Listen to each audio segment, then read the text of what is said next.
بعضې انسانانو له مرګه ناڅاپي راځي،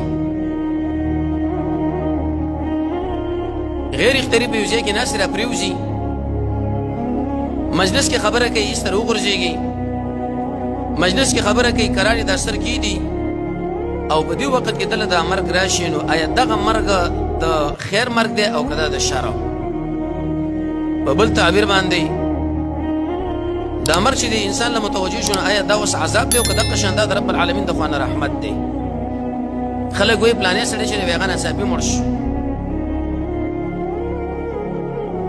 دې کې دوه قسمه خبرې دي. یو قسم داسې دی چې دغه ناڅاپي مرګ دغه انسان له متوجه شي دا انسان کافر دی، نو دله بیا دا مصیبت دی.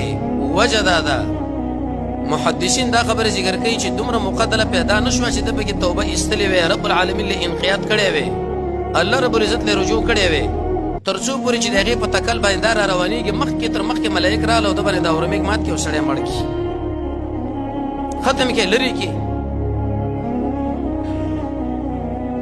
ولې په بل طرف باندې به امام بیهقي رحمه الله هغې روایت ذکر کړی دی. حاصل د هغه د روایت دا دی چې د مؤمن انسان دپاره دغه شان مرګ راتلله دا بیا د رب العالمین د خوا نه رحمت. تندي باندې صرف خوله غوندې راغله